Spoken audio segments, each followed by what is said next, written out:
Olá, todo mundo! Muito bem, estamos aqui hoje reunidas para poder iniciar um projeto lindo chamado Entre Tetas e Tretas, onde profissionais se encontram para nutrir saberes. Aqui vai acontecer muita coisa bacana, vamos falar sobre diversos assuntos relacionados à gestação, puerpério e da primeira infância, que é de interesse comum a todo mundo. Hoje eu, Patrícia Tadeu, fonoaudióloga, especialista em disfagia, sou mestre em saúde pública pela UF e trabalho dentro de instituições com unidades hospitalares hoje. E estamos aqui 3 amigas que já articulamos juntas há muitos anos, como a Aninha, né? Eu, Ana Clara Vieira, sou fisioterapeuta, osteopata, especialista em fisioterapia neurofuncional, trabalho com adultos também, mas trabalho com crianças há muito tempo e estou aí envolvida nesse projeto com muito prazer. Vivi. Eu, Viviane Cirne, sou odontopediatra, também sou ortodontista, ortopedista, muito envolvida com as questões da infância, né, no desenvolver da criança para que seja um adulto saudável. Já há 25 anos atuando nessa parte de pediatria. Tô aqui super a fim de participar dessa treta que vai acontecer aqui hoje. Entre tetas, né? Entre 3 tretas.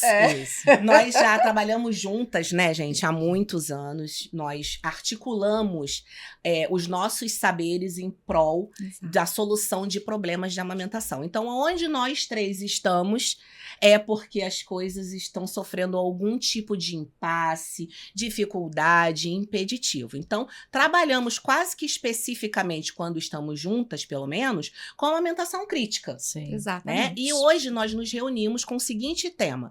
Em prol do Agosto Dourado, a gente quer falar um pouco sobre todas essas dificuldades que fazem parte do nosso dia a dia. Sim. Né?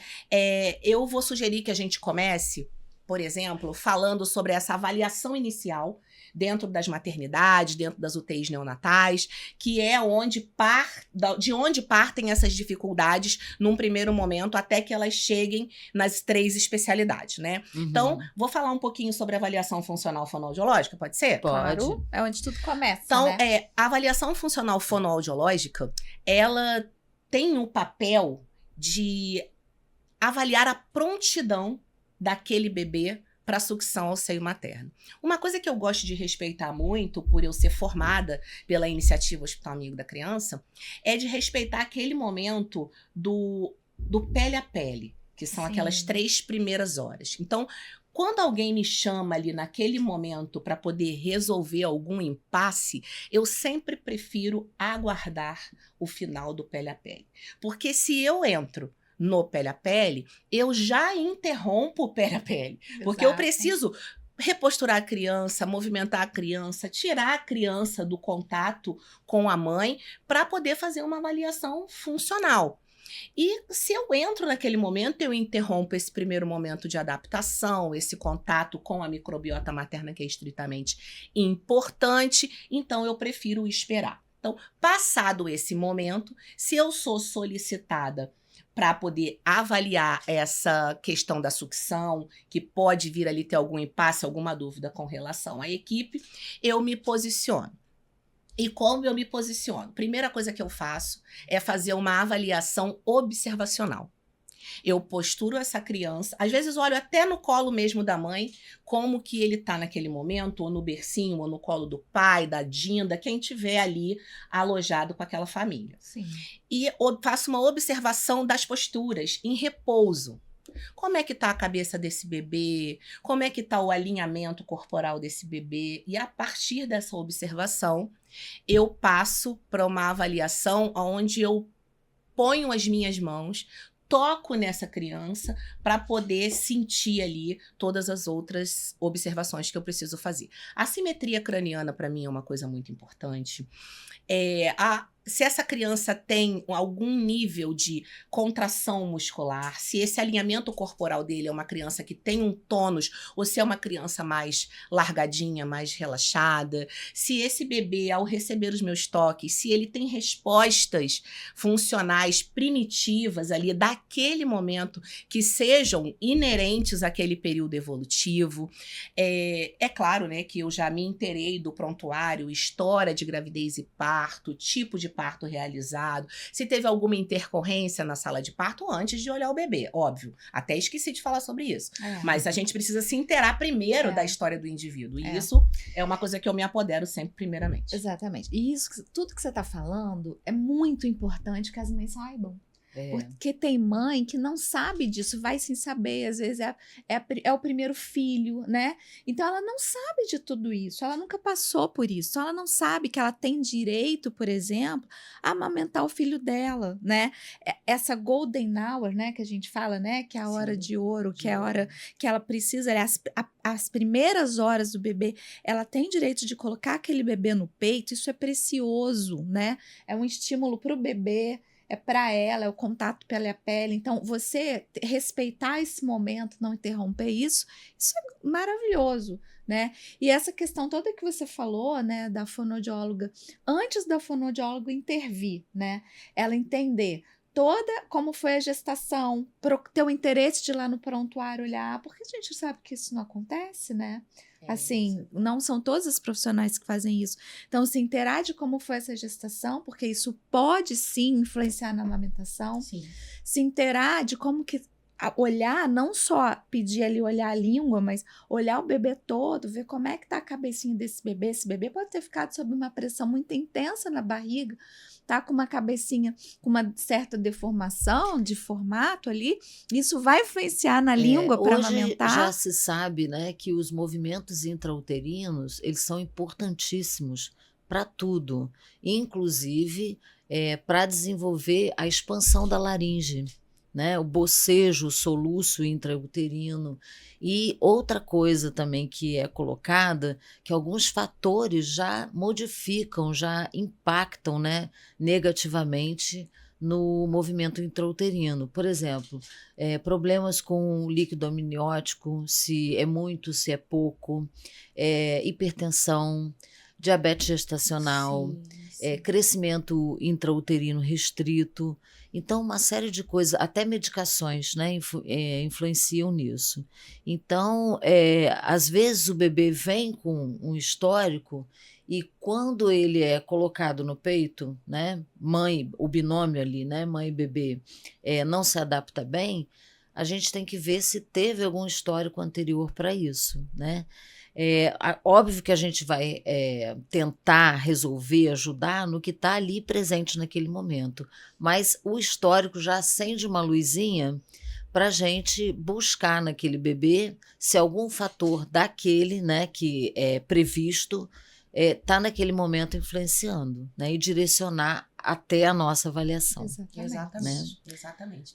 Esses fatores aí de intercorrências gestacionais, a gente sabe, hoje tem até estudos já que comprovam, que tem alguns fatores que têm relação totalmente direta com as disfunções, né? Como você fala aí, a questão da redução do líquido amniótico, gerando pressões nessa criança que tem as estruturas mais frágeis, né? Os ligamentos mais frágeis, e é impressionante como eu tenho visto crianças com cavalgaduras, por exemplo, de ossos do crânio. Parece que a cada 10 crianças que eu coloco a mão, 8 tem algum nível de cavalgadura, principalmente em hospital.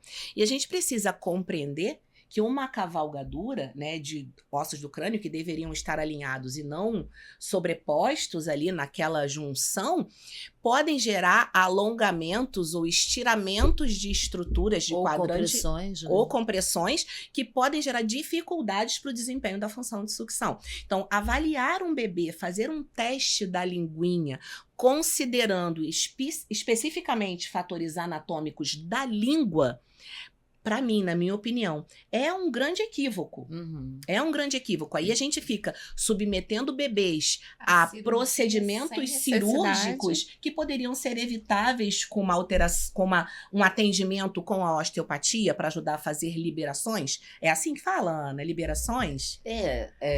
A gente faz, já que você tocou nisso tudo aí, né? Assim, o osteopata não é o primeiro profissional que uma mãe, né, um binômio vai procurar, né? Uhum. Isso eu gosto de frisar sempre. O que é importante é justamente isso que a gente está fazendo aqui, a interação. Exato. Porque cada um vai avaliar, óbvio, o que está mais relacionado à sua área de atuação, né? Mas a gente tem que conhecer. Porque pode ser que você não encontre nada que justifique aquela dificuldade, mas é legal, né, que a gente tenha o conhecimento da atuação do outro para a gente poder suspeitar e então encaminhar, né? Essa cavalgadura, né, de ossos do crânio, ela, num primeiro momento, ela tem que acontecer, porque a cabeça precisa passar, foi feita para isso, né? Os ossos do crânio do bebê, eles têm a capacidade de se transpor, né, se sobrepor, para diminuir o volume da cabeça para o parto vaginal, né? E isso vai acontecer também na cesárea, quando o bebê for tracionado ali. Mas isso aí tem que, em seguida, expandir. Óbvio que não é num primeiro momento. Sim, verdade. Às vezes acontece uma sobreposição exacerbada. E na base do crânio, né, onde está toda a inervação que vem para essa área de sucção, deglutição, né, e até o apoio à respiração, né, se houver uma sobreposição exacerbada ali, pode haver uma compressão e atrapalhar a função neural ali também. Não só falando da musculatura, que é óbvio que está toda interligada ali, a inervação, ela vai direto para a musculatura também, então tudo isso ali pode ter influência sim, mas a gente tem que ver isso num segundo momento, né, onde o profissional que fez a intervenção inicial não encontrou motivos ali relacionados, né, para justificar aquela dificuldade. Então, a gente passa a pensar nessas outras possibilidades. Exatamente. É por exclusão, né? Exato. Primeiro você vai tentar todas as possibilidades que estão disponíveis ali para você favorecer. Porque fica muito confuso, eu acho, às vezes, para mim, o que é adaptação e o que é problema. Tem hora que eu falo, cara, o que é adaptação, o que é problema? Principalmente quando você pega um histórico de gestação com grande sofrimento emocional, de uma mãe que foi subtraída socialmente do meio de conforto dela para outro formato de vida, mães mesmo com histórias de acompanhamento psiquiátrico, já com diagnóstico de alterações mesmo, com tratamento e uso de medicamentos. Então, tudo isso faz a gente ficar pensando nessa adaptação na relação entre duas pessoas que, apesar de teoricamente se conhecerem, não se conhecem. Né? Exatamente. Estão se conhecendo agora, né? O bebê e a mamãe. Em todo esse peso que a mulher carrega, da obrigatoriedade de saber a prática da amamentação, simplesmente porque ela é mulher e porque ela tem 2 peitos. Eu costumo falar isso, assim, gente, não existe essa coisa de propaganda de margarina, né? O neném nasceu, você bota no peito, ele vai mamar plenamente, todo mundo feliz, mãe sorrindo, criança mamando igual. Cara, a maioria das vezes não é nada disso. Na maioria das vezes a mãe tá lá descabelada, não consegue tomar um banho. É uma loucura, a criança chora, não consegue pegar no peito para amamentar, todo mundo doido dentro de casa. Só que assim, isso é a vida real, né? Então, assim, isso é a vida real. As pessoas precisam ser conscientizadas disso, porque quando a gente fala rede de apoio, a rede de apoio tem que estar aqui também, né? Exatamente. E não só aquilo assim. A rede de apoio é para mãe, né? É para mãe. A mãe cuida muito bem da precisa. criança. Muito bem, né? Quem cuida dela. Então, assim, ela precisa de apoio o tempo todo. Então, essa mãe tem que ser muito vista, porque quando a gente fala de amamentação, inclusive tem muito profissional que fica muito focado na criança. A amamentação não tá rolando bem. Aí acho que o problema é na criança. E muitas vezes eu vou ver, é a questão da mãe. Então, a mãe tem que Exato. Tem que ter receber esse apoio, né? o apoio e atenção, tanto na parte, digamos assim, de avaliação nossa, né, profissional, questões anatômicas, tudo, quanto a parte emocional também, né? Uhum. E essa parte Então- emocional, a gente, claro que não pode esquecer, não vamos esquecer de falar, que está diretamente relacionada a hormônios. Sim. Né? exatamente. Hormônios que ela produzia na gestação e que a partir do parto, abruptamente, a produção desce para poder dar espaço para ocitocina e prolactina, que são os Inclusive, hormônios que comandam o puerpério. Esse contato inicial, né? Ele também é importante, quando você estava falando, para a parte hormonal, né? Sim. Também. Sim. Mas eu acho que a gente quer é esclarecer algumas coisas, né? Expandir os nossos saberes para que essa rede de apoio também saiba disso. Né? Isso é muito olhado hoje, Aninha, porque inclusive os psicólogos agora, eles têm um pré-natal psicológico, Sim. né, que cuida desse preparo aí emocional, exatamente para esse momento dessa disparidade aí de modificação de produção hormonal. Ok. Agora, eu queria ouvir de você sobre a sua avaliação inicial, o teste da linguinha, a sua avaliação com o seu papel também de consultora, que você também é, né? Sim. Tem uma formação isso aí. para isso. Então, acho que é muito rico e expor isso para as famílias entenderem, eu acho que é muito rico. É importante, Vai lá, Patrícia, fala. acho que é importante colocar aqui para Patrícia, colocar isso mesmo, porque assim, para as famílias tem que ficar claro que top 1 de dificuldade na amamentação, ou tá começando ou precisa de ajuda na amamentação, é o quê? A consultora de amamentação. Exato. Então, assim, Viviane, quem que eu procuro em primeiro lugar? É a consultora de Exato. amamentação, é a top 1. Se uma pessoa não passou por uma consultora de amamentação, muitas questões podem ser resolvidas antes de chegar, por exemplo, numa cirurgia ou nas especialidades. Exatamente. Então, primeiro é a consultora, sem dúvida. E alguma. na unidade hospitalar, o suporte ali, que é o suporte técnico, né? Que a Sim. enfermagem oferece naquele primeiro momento. Às vezes eu chego para poder ver um bebê que tem um relato de dificuldade e não é uma dificuldade. É só um relato de dedicação. Porque muitas a enfermeiras amamentação- não sabem essa questão da consultoria. Sim, né? sim. A consultoria. A enfermeira que está lá para ajudar, ela tudo bem, às vezes está acostumada com bebê, com criança, mas ela não é uma consultora de Sim. amamentação. Se Sim, não for sim. uma unidade, né, que está envolvida Exato, realmente, uma unidade de iniciativa hospital amigo da criança. Exato. isso daí Exatamente. não tá. Quando a unidade é iniciativa hospital amigo da criança, é uma É obrigatoriedade. obrigatoriedade. Né? É, Que tem que todos ter. saibam, que todos entendam sobre a A gente amamentação, faz cada um sob o provinha, seu né? olhar. A gente faz prova. Inclusive, assim, numa das unidades que eu trabalho, a gente passa por essa avaliação Sim. esse ano, porque é por triênio. Mas vamos falar um pouco da avaliação Vai funcional lá. fonoaudiológica? Sim. Tá. Então, eu só trabalho com amamentação crítica. Então, isso não quer dizer que, obrigatoriamente, para se iniciar o estímulo, precisa da minha presença. Tanto nas unidades de alojamento conjunto, quanto nas unidades de terapia intensiva. Se o bebê não tem nenhum histórico de gravidade, intubação e instabilidade respiratória, a equipe dá conta muito bem daquele primeiro momento. E aí, se apresentar-se diante deles alguma dificuldade, é que eu entro. Então, o meu papel, o meu trabalho é especificamente entrar onde a dificuldade aconteceu, né? Então, como que eu vejo esse bebê? Eu vou lá ler o prontuário, entender a história de gravidez e parto.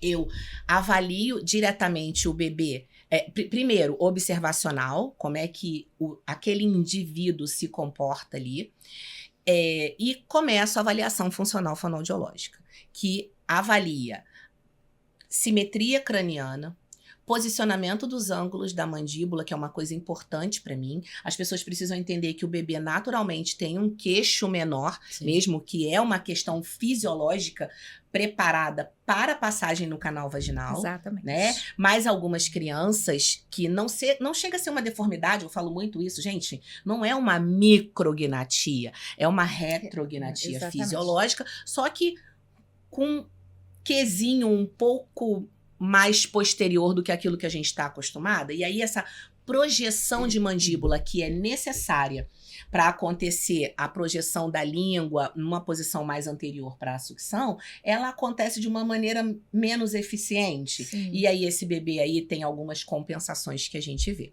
Então, inicialmente, eu vou lá observar essa anatomia crâniofacial. Observo se essa criança apresenta tensões, se ele tem uma relação boa com o meu toque, com o meu manuseio, se é uma criança um pouco mais reativa. Crianças, a gente falou de intercorrências gestacionais, crianças de mães diabéticas são, por exemplo, né, não vou aqui citar todas as intercorrências, mas da mãe diabética, são umas crianças que têm uma tendência à hipoatividade. Sim. São bebês mais bobinhos, mais quietinhos, né? Bebês que têm uma latência de resposta um pouco mais aumentada. Então, saber se a mãe foi diabética na gestação, principalmente de difícil controle, e às vezes esses bebês são GIG também, Sim. né? São bebês muito grandes, que desenvolvem muito, é um dado importante para mim, porque eu não preciso ali ficar procurando defeitos a mais nessa criança, porque é o que a gente faz, né? Passou pelo controle da equipe, não conseguiu estabelecer, vem lá, primeira fono, né? E depois as outras especialidades, para eu poder entender que essa criança precisa de um tempo um pouquinho diferenciado.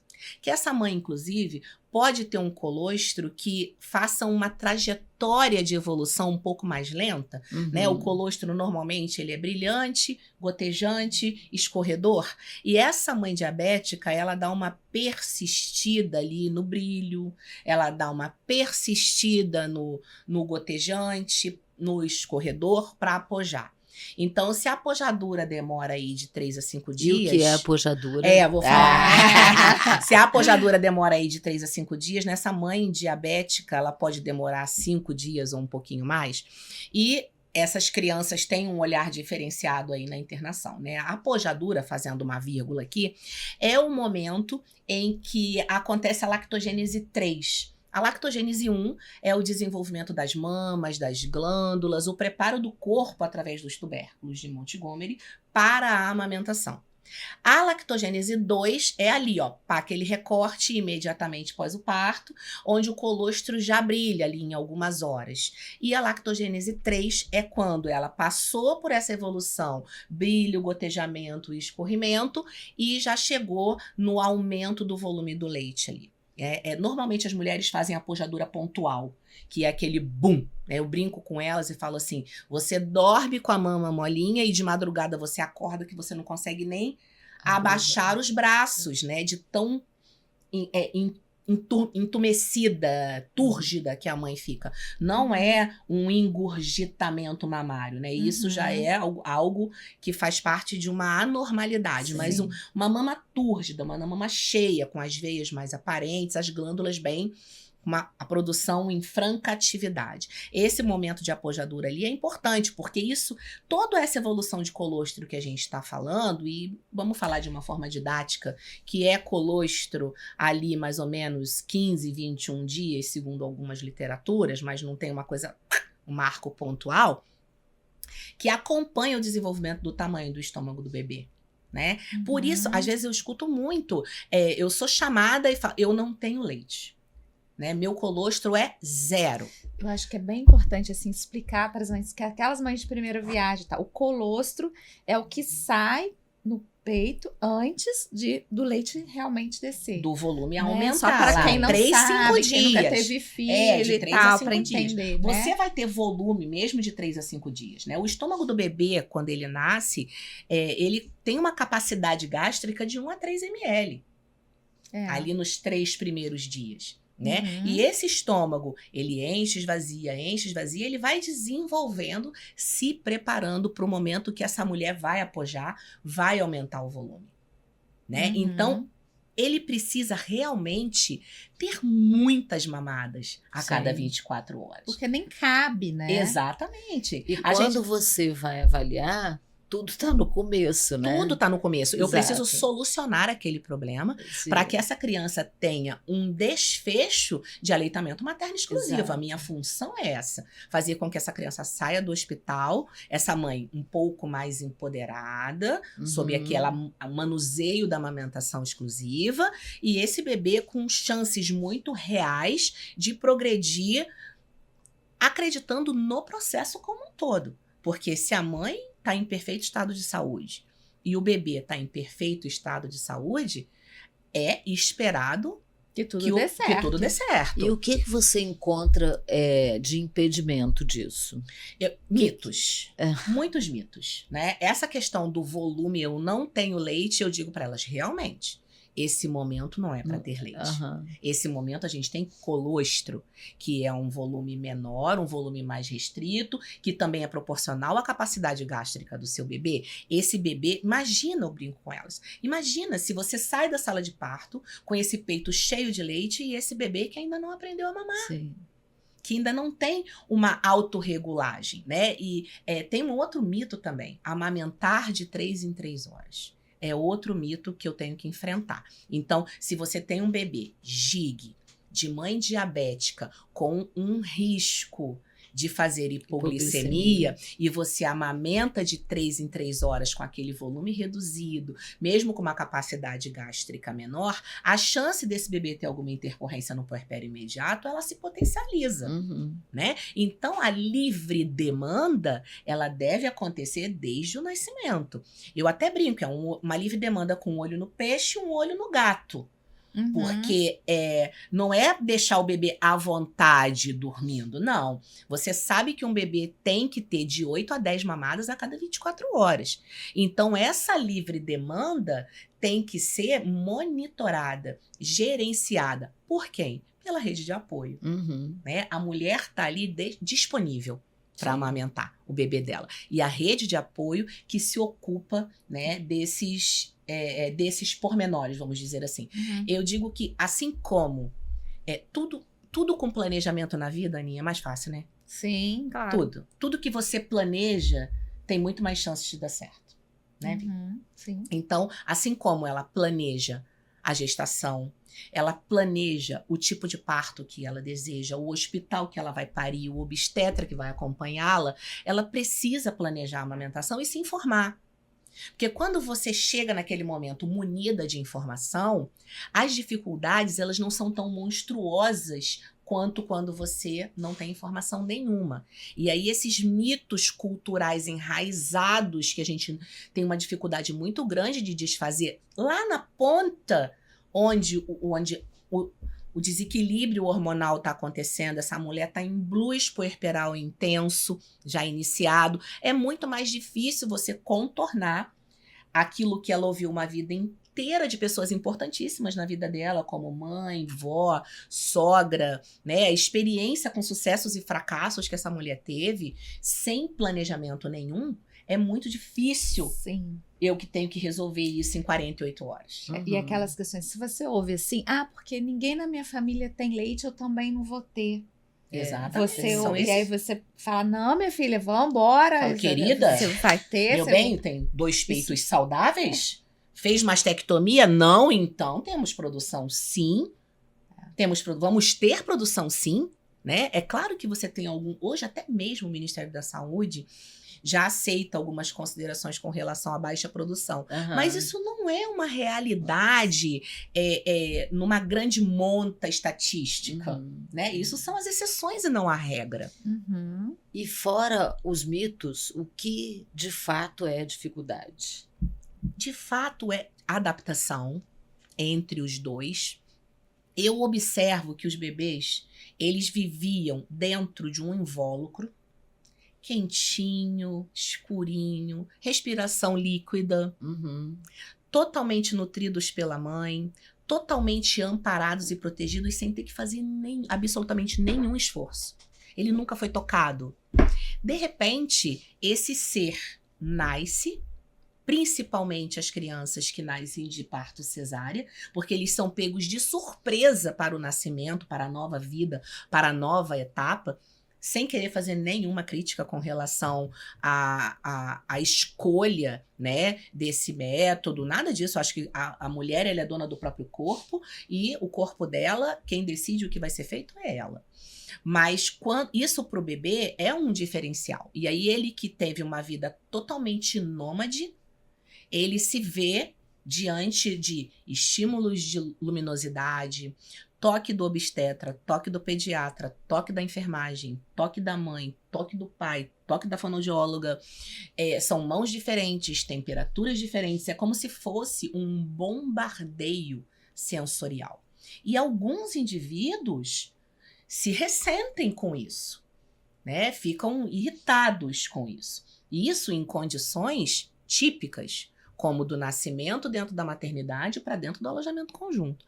Que dirá em situações de internação, de UTI infantil, aonde os estímulos sensoriais são mais ainda contundentes com relação... E dolorosos, e dolorosos, né? Muitas das exatamente. vezes, né? Às vezes é necessário. Exatamente. Eu acho então, importante falar que o bebê é muito sensorial, né? Muito sensorial. Ele é muito sensível, assim, Muito. para quê, né? Ele é muito... Qualquer um toque, né? Uma maneira diferente de tocar já mexe muito com Exato. ele, Eu né? costumo conversar com eles antes de tocar. Uhum. Né? Eu digo, vou fazer isso, vou fazer aquilo, vou tocar aqui, a tia vai incomodar lá, para que eles meio que, nem que seja numa atmosfera de afeto, né? Eles se envolvam ali com a minha voz e de alguma forma, em algum nível, tenham alguma segurança ali com a minha abordagem. Então, a adaptação, para mim, é o top 1, como diz a Vivi, dos meus impasses, né? Passando da parte adaptativa, aí vem as inseguranças maternas, os mitos maternos, com relação, primeiro, à falta de informação da mulher, segundo, toda aquela questão de peso cultural familiar que ela tem, que são as experiências de sucessos e fracassos, aquilo que ela construiu como verdade e como mentira ao longo da história de vida daquela mulher. Né? Terceiro, top 3. Rede de apoio. Porque a rede de apoio fortalece muito esse pensamento equivocado, diferenciado. Você pega isso também? Pego muito, Claro. muito.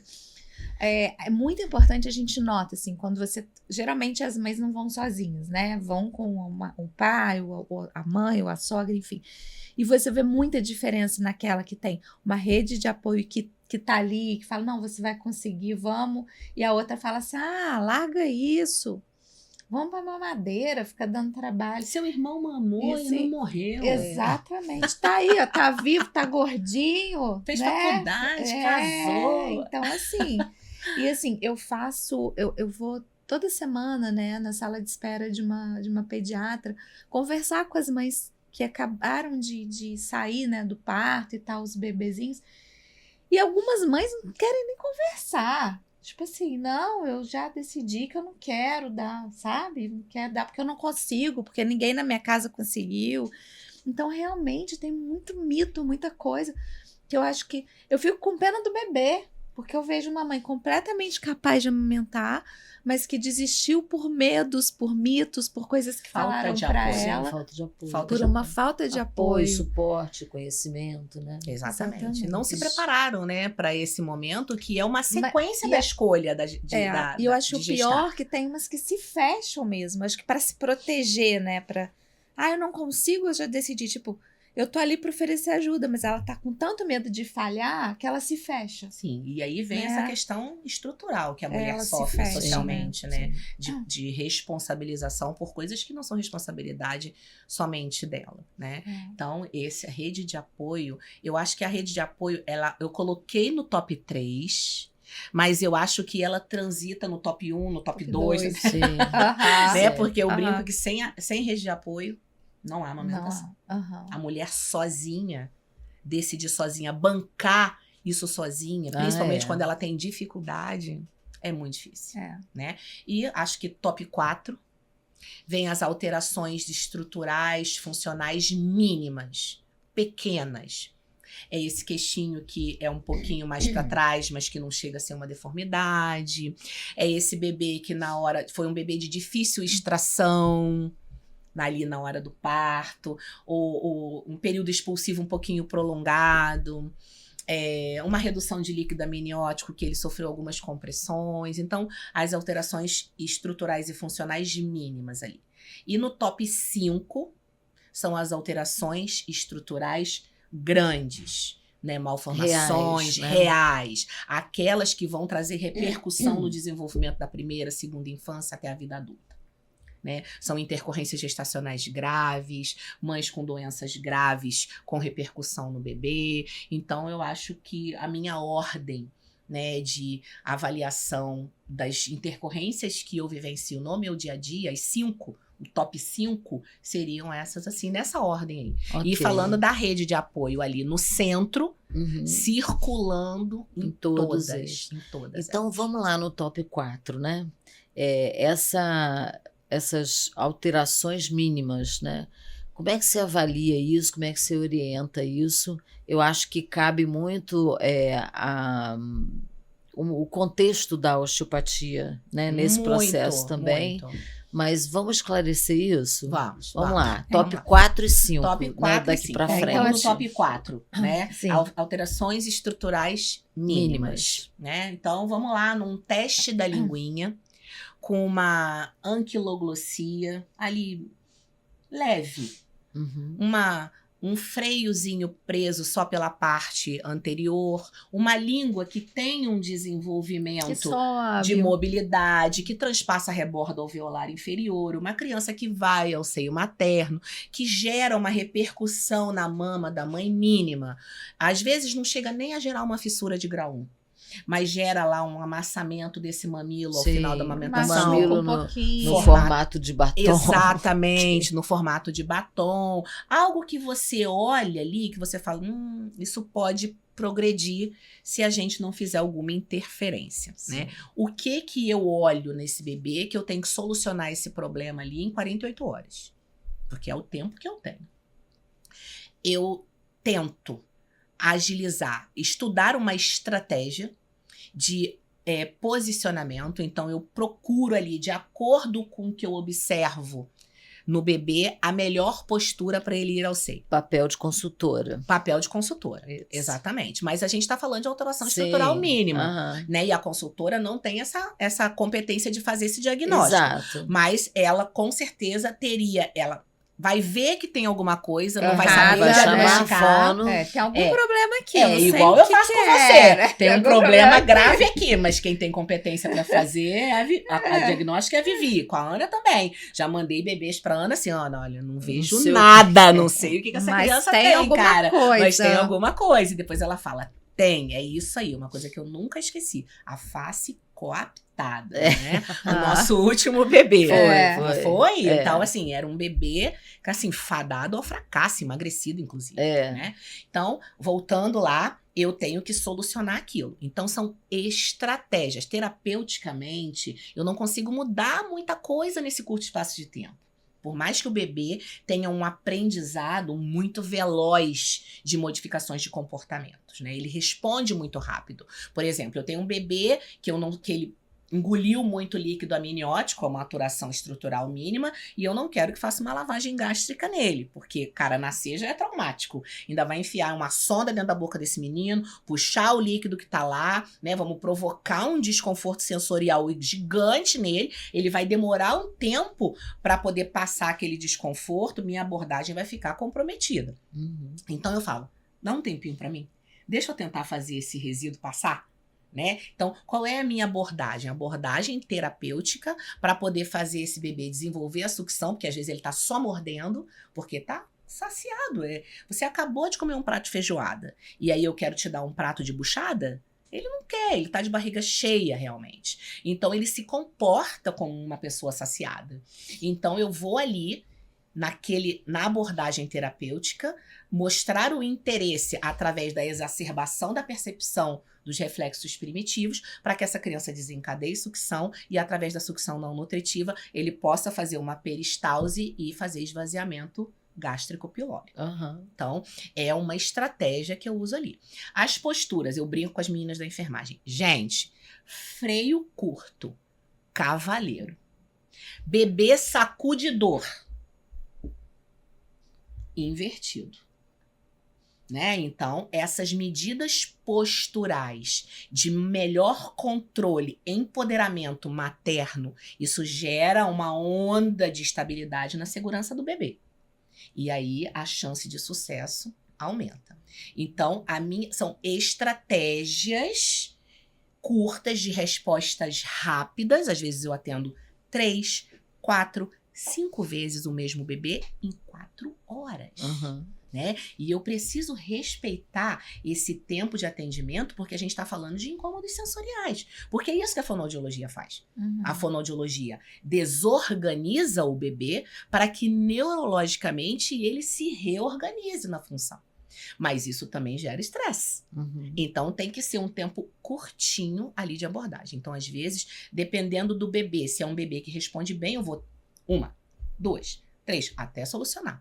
E eu, geralmente, só saio de cima dele quando A hora que ele mama. Eu tenho uma competição comigo mesma.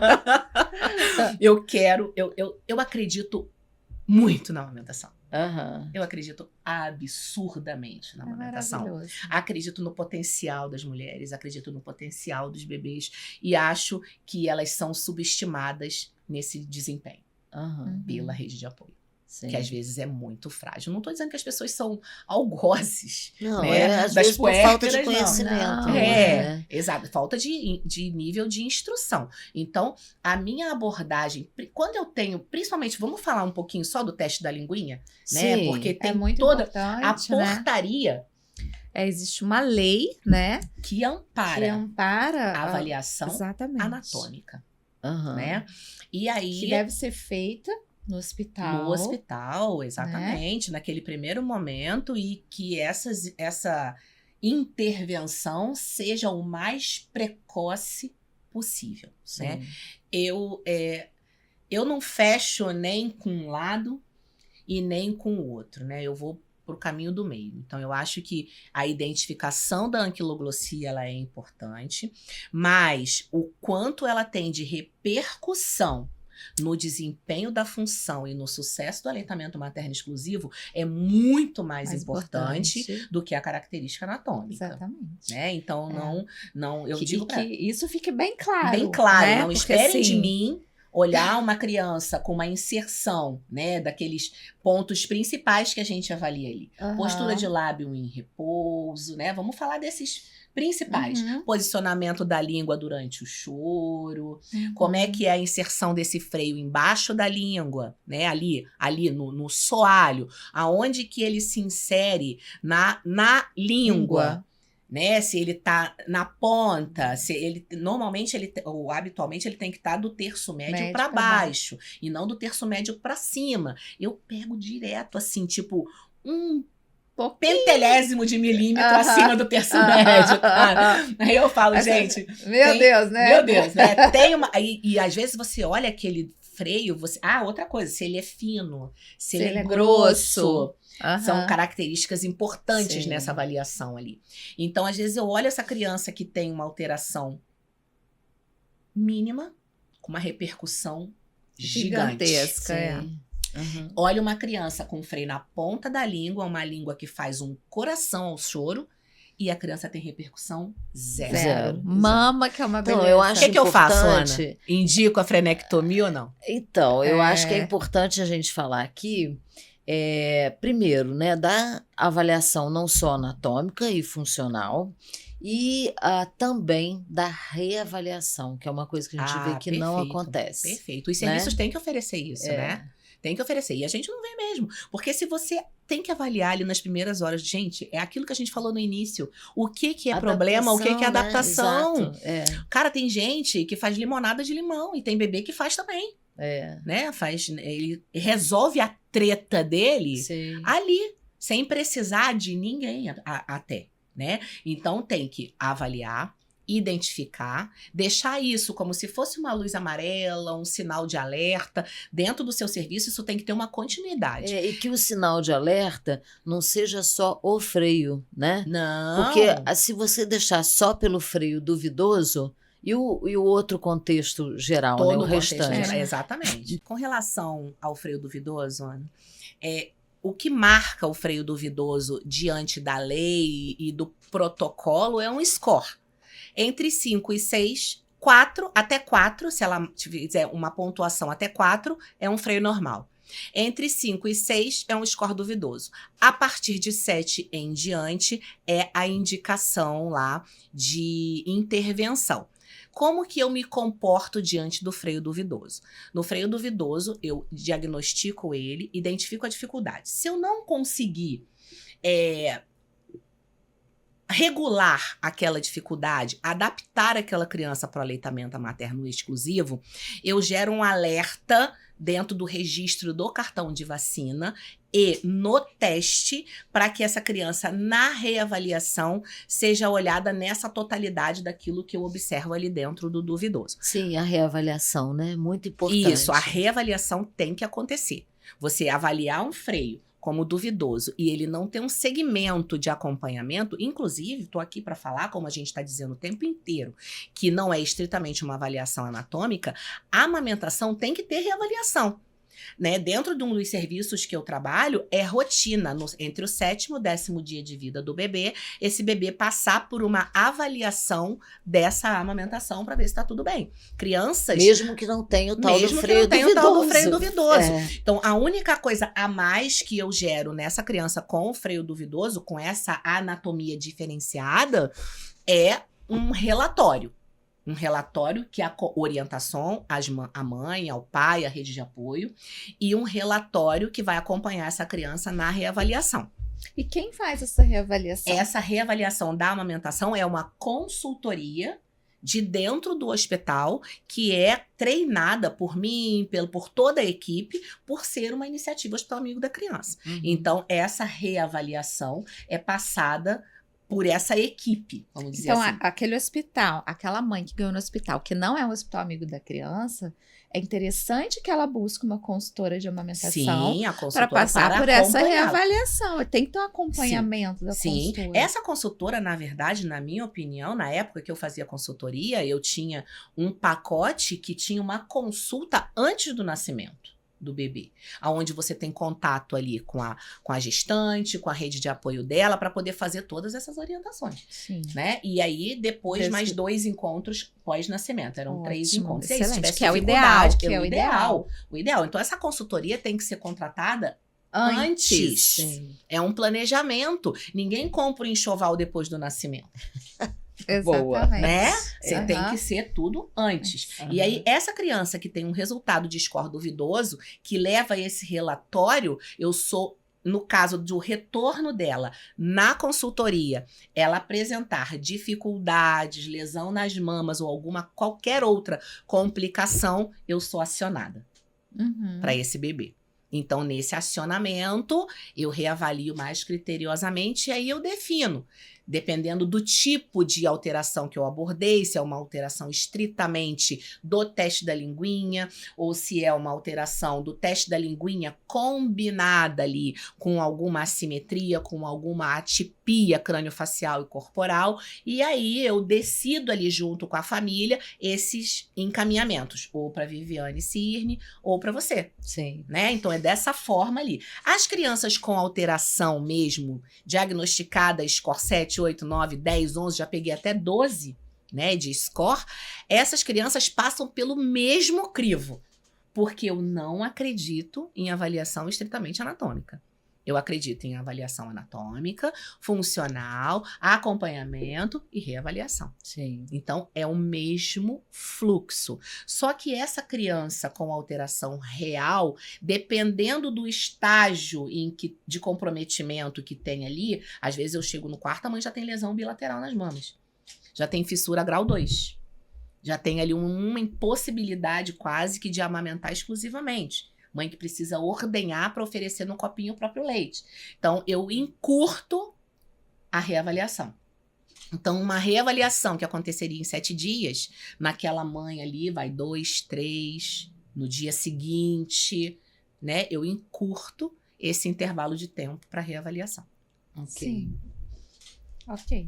E aí você fez essa reavaliação, né? E aí há casos que você viu que realmente precisa ali de algo mais. De intervenção. De intervenção, de alguma profissional que vai ajudar alguma coisa que você desconfiou. E é nesse ponto que você encaminha para outros profissionais. Exatamente. Né? Quando é com relação a uma anquiloglossia, que eu vejo ali um comprometimento mais contundente, uma mãe ali com uma lesão grande, às vezes uma lesão sangrante, precisando fazer rodízio de mamas, eu já encaminho para quem é avaliação necessário, né? da odontopediatria para poder fazer ali a avaliação dessa liberação desse freno. Né? E muitas vezes, antes de chegar para mim, né, algumas coisas a gente vê que se resolvem com a doutora maravilhosa Ana Já aconteceu Clara de ali. mandar para você e você falar, eu esperaria. Eu mandaria para Ana Clara primeiro. Deixa a Ana Clara abordar algumas sessões, depois a gente reavalia juntas. Exatamente. Né? Então, essa troca é importante. Sim. A família precisa entender que queimar etapas só produz cinzas.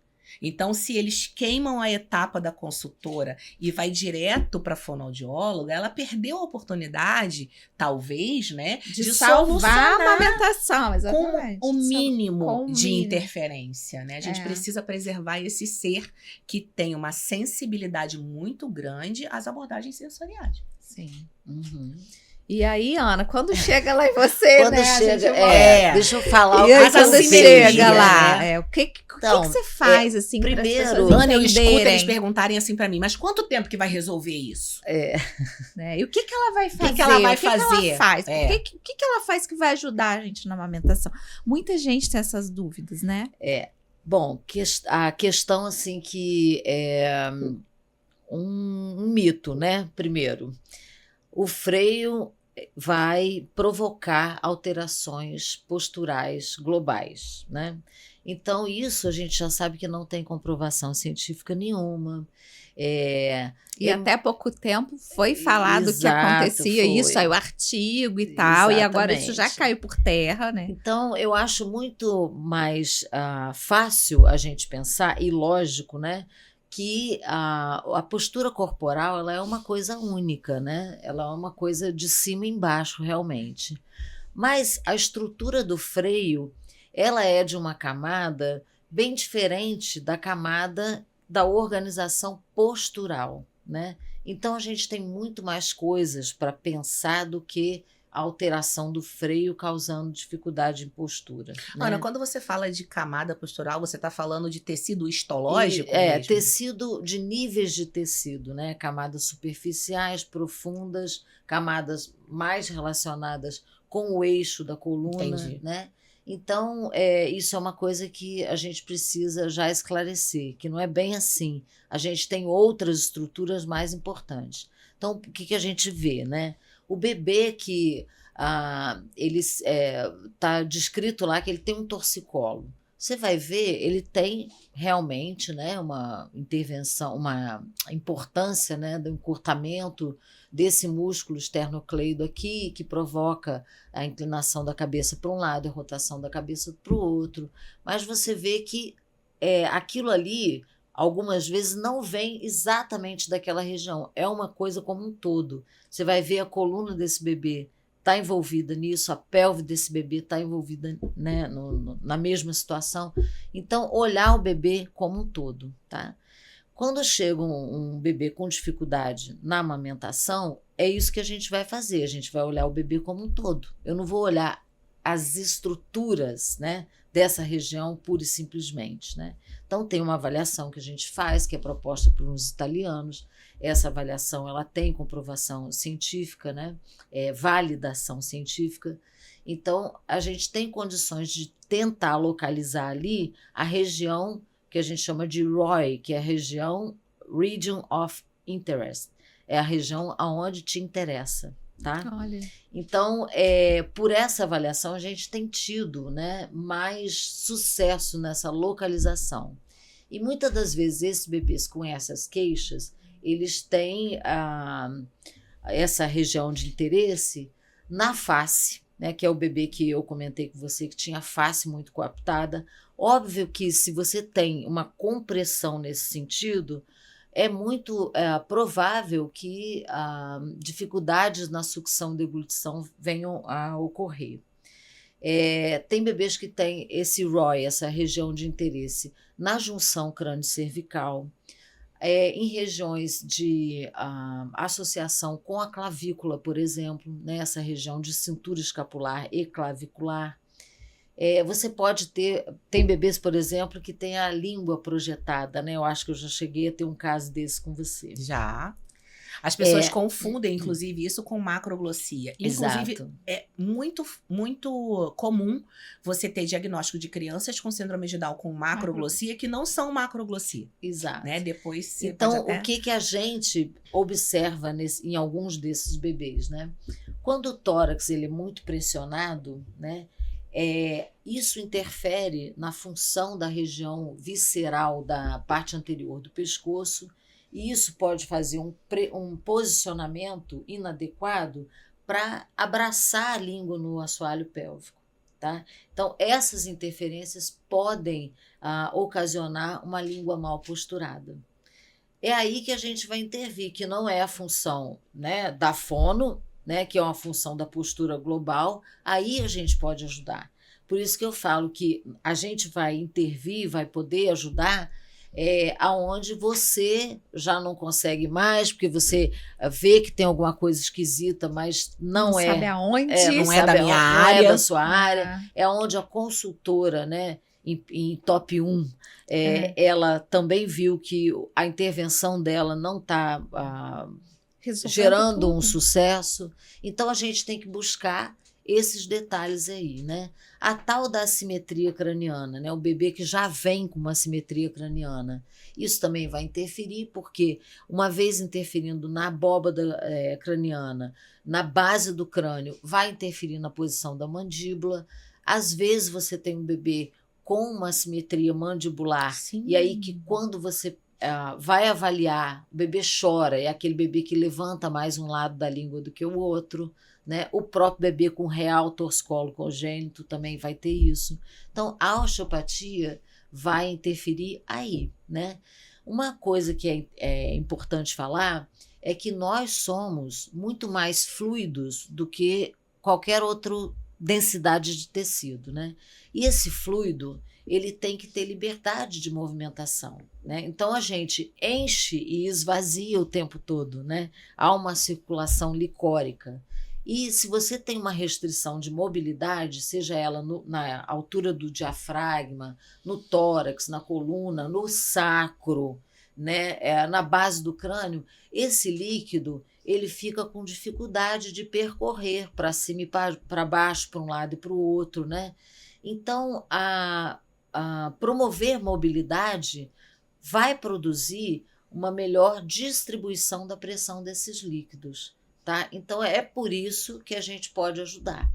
É essa vamos dizer assim, a base, né, do nosso trabalho. Da contribuição. Ana, e eu acho que é importante falar, assim, para as mães saberem, né, como isso acontece, né? Por que ele pode ficar com a cabecinha torta, nascer com a cabecinha com um formato diferente, essas tensões no corpo, né? O que você pode explicar, assim, por que isso acontece? Eu não tenho espaço na barriga, né? É uma gestação gemelar. Sim, tudo né? isso influencia, enfim, uma mãe, né, que fez uma abdominoplastia, né? Então, algumas questões sistêmicas, tem alguma coisa que pode contribuir? O que você pode falar? É um complexo, né, de coisas. O posicionamento intraútero já se sabe, né, que tem interferência nesses bebês que têm assimetria, tanto cranianas quanto posturais globais, né? Por que esse bebê teve dificuldade no posicionamento intraútero? Às vezes um bebê que encaixou muito cedo, às vezes um bebê que passou pélvico muito tempo.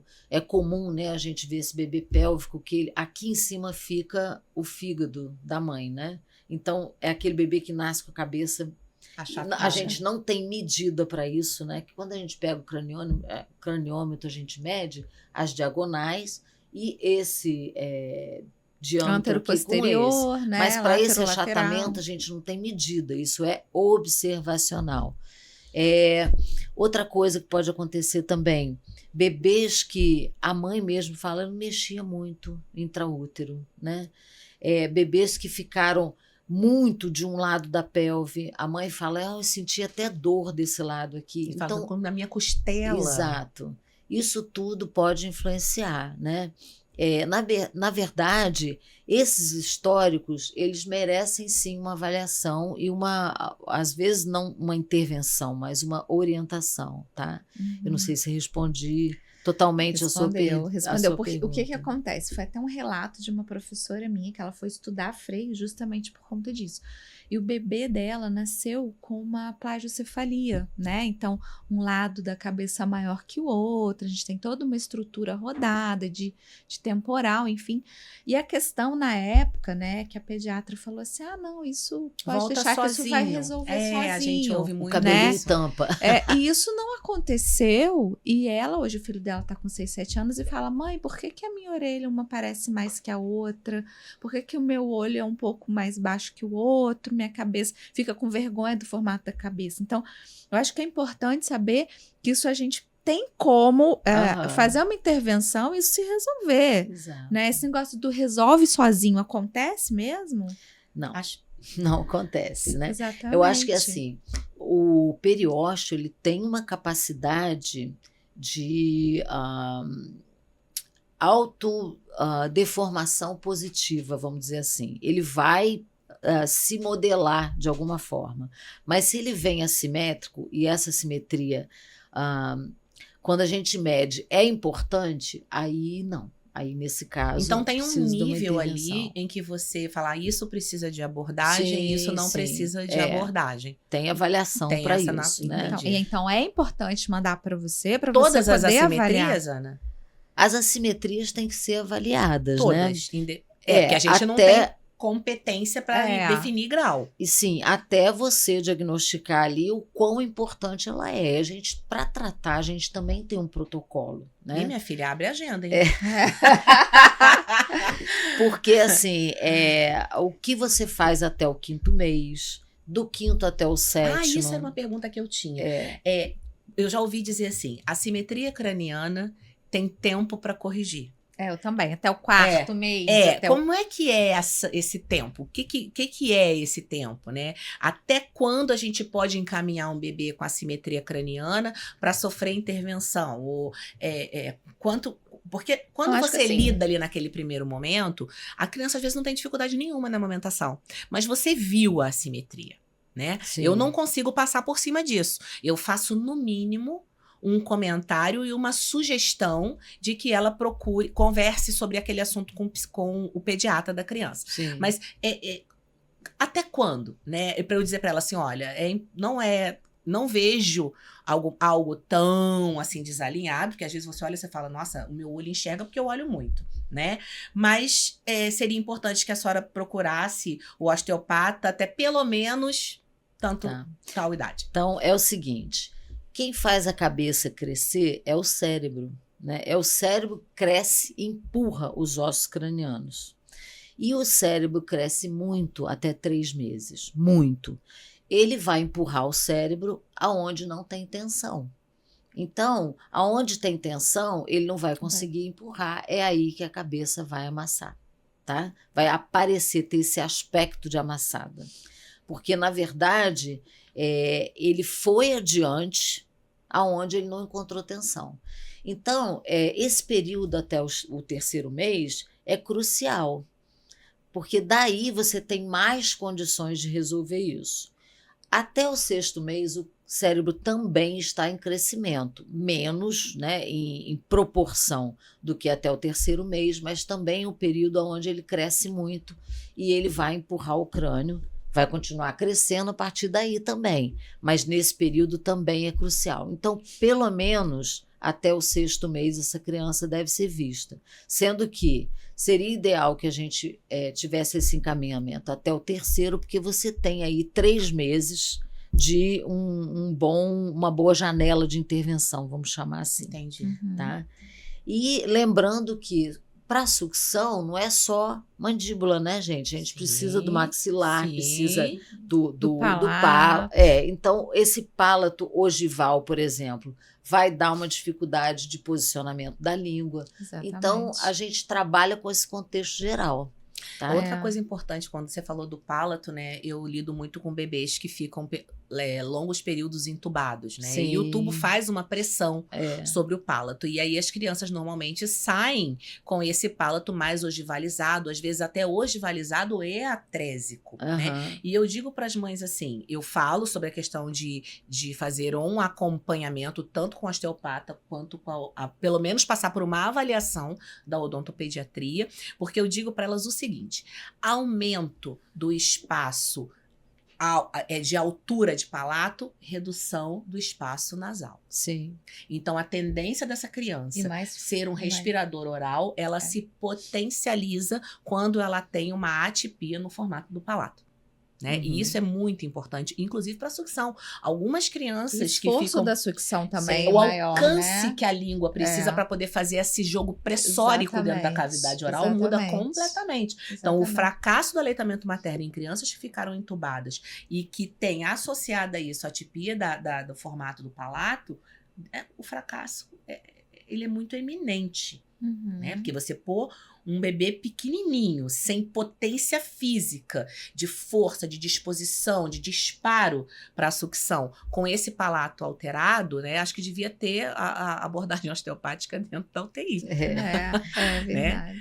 Existe alguma solução para isso, Ana? Você já ouviu falar? Alguma solução para minimizar esses efeitos? Você também? Olha, a gente trabalha muito com ortopedistas funcionais dos maxilares, né? E a intervenção é essa, porque a osteopatia tem uma abordagem facial também, né? E, na verdade, são cavidades, né? Cavidade craniana, cavidade torácica, cavidade cervical anterior, torácica, abdominal e pélvica. Então, existe uma necessidade de regulação pressórica e de expansão entre essas cavidades. Então, tudo isso é um conjunto. Não dá para você ver nada em separado. Se você tem menos aqui, você vai ter que ter mais em algum lugar. Inclusive, algumas situações de refluxo, elas são relacionadas a isso. Quando o bebê expande mal o tórax e o abdômen fica protuso, né? Esse refluir de baixo para cima vai acontecer. Então, essa regularização pressórica é muito importante. E a gente não pode esquecer que a face, o crânio, é uma cavidade também. Ana, e assim, quais são as consequências, assim, eu sei que a gente está falando mais focado em amamentação hoje, né, mas tudo começa nessa hora, né, nesse momento, né, é o início de tudo. Quais são as consequências, por exemplo, de uma criança que tem essas torções, né, essas assimetrias e tal. Essas desproporcionalidades. Isso não é tratado. Quais são as consequências disso para o futuro desse bebê? Postura, né, escoliose, por exemplo, as próprias assimetrias craniais que vão dar dificuldade na oclusão, que você sabe bem disso, né? Dificuldades respiratórias, as crianças que vão ter as disfunções, as respirações bucais, né, orais, desvio de septo, né? Até dificuldades oftalmológicas, né? Isso já tem relato. Então, assim, é realmente muito grave, é uma coisa que tem que ser vista. Né? Exato. Tem que ser vista e cuidada, e tratada. Eu tenho uma outra coisa, assim, também, que eu já vi a Ana falando, né? Assim, sobre a atuação da osteopatia dentro dos quadros de refluxo, aproveitando o gancho, né? Das disquesias, né? Que a gente, como é que faz diagnóstico? Isso é disquesia, né? Isso não é disquesia, isso é refluxo. Como é que é isso dentro da sua prática clínica? Então, a gente atua muito pelo que está vendo ali, sentindo e palpando, né, naquele momento. É complexo também, porque no meio disso tudo tem o sistema nervoso autônomo, né? Então, uma criança, a disquesia, ela é normal que ela aconteça pela imaturidade. o que a gente busca é diminuir essa exacerbação dos sintomas. E o sistema nervoso autônomo, né, que eu estava falando, ele tem muita influência nisso, porque a gente tem dois lados. Tem o simpático, que coloca a gente em alerta, tenso para resolver, né, as questões da vida, e o bebê precisa respirar e precisa ter atividade, então ele tem que ter esse sistema nervoso funcionante, essa área, né, esse braço do sistema nervoso funcionante. E o outro lado é o autônomo parasimpático, que é o momento de calmaria, de sono, né? Então isso tudo tem que estar equilibrado. Pode ter interferência nisso que vai fazer uma contração demasiada de esfíncteres e que vai fazer refluxo, aumentar a disquesia. Então a gente tem que avaliar ali naquele momento o que pode estar repercutindo naquele bebê. E a gente não trabalha com o diagnóstico, né? A gente trabalha com o bebê que está ali na nossa mão. É a tal da região de interesse. Aonde nesse bebê tem uma tensão maior, tem uma dificuldade de mobilidade maior, que pode estar dando aquela sintomática toda. O que eu costumo fazer é propor aos pais uns 4 atendimentos, né?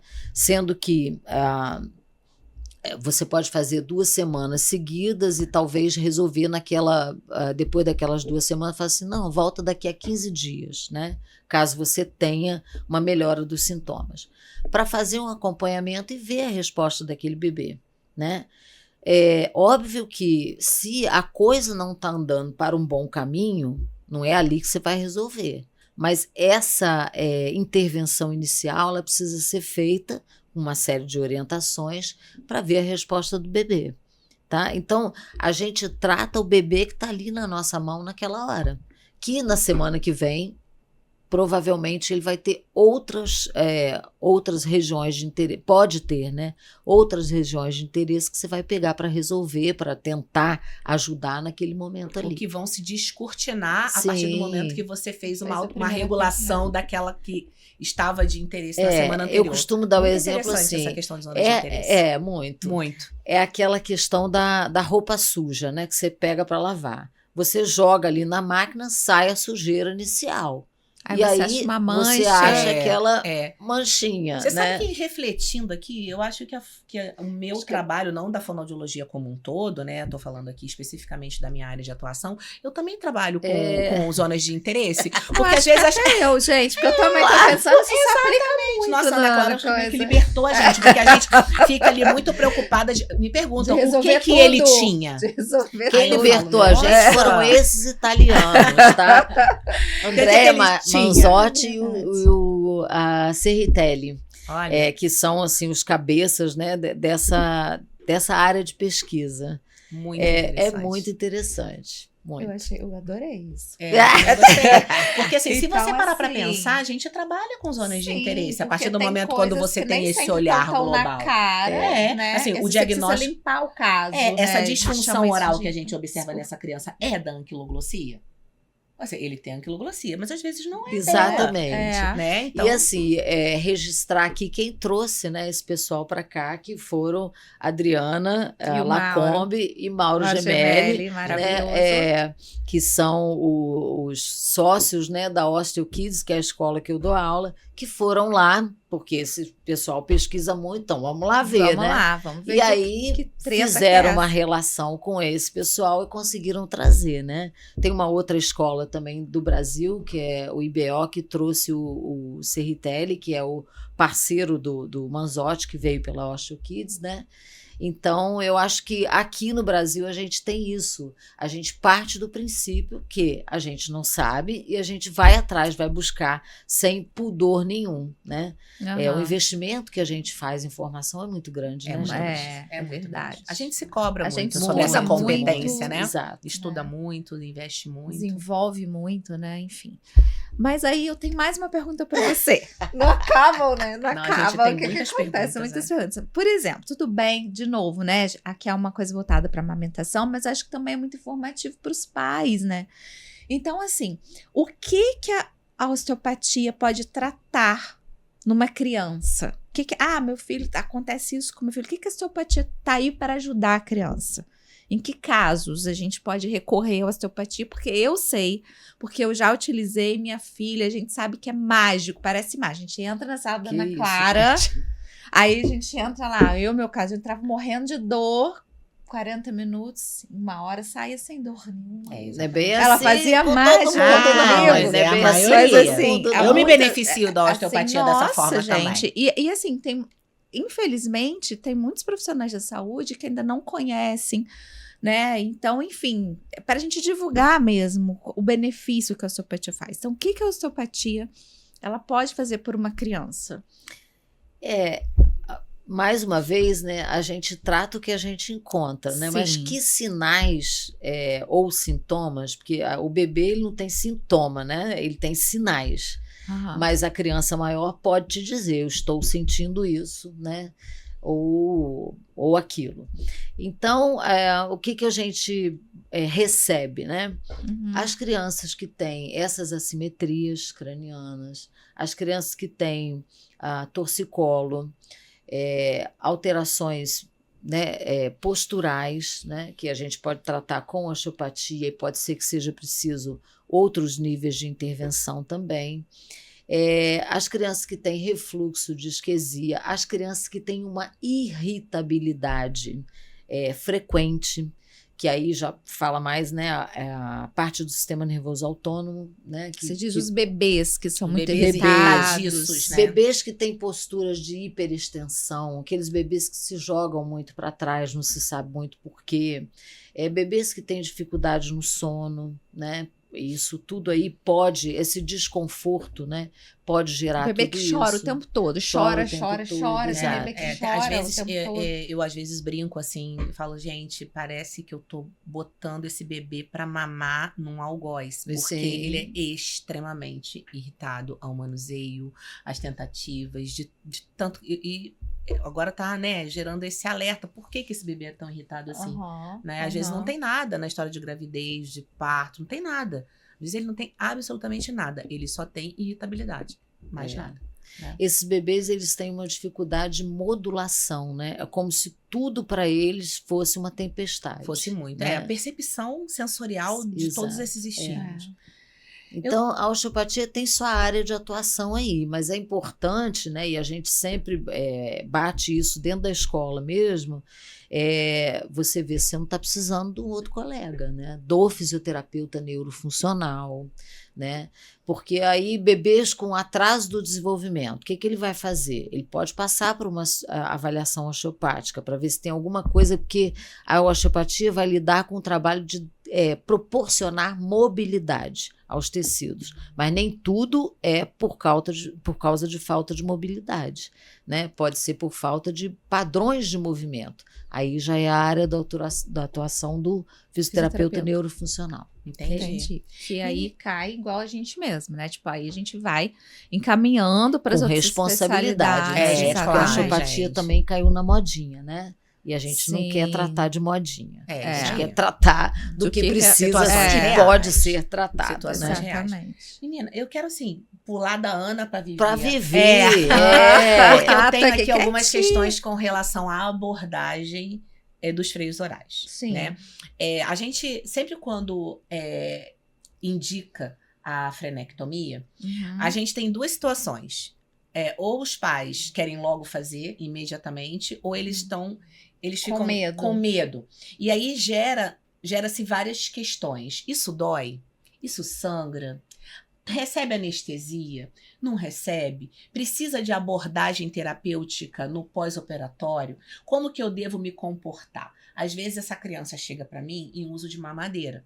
E aí eu digo para essa mãe, para passar pela avaliação do procedimento, precisa se abster de utensílios, por conta do risco pós-operatório. Será que você pode falar um pouquinho dessa dinâmica? Falo. Então, assim, quando os pacientes chegam para mim, né, geralmente o que eu faço primeiro, né? Isso é uma coisa que eu preciso falar, sabe? Eu preciso falar.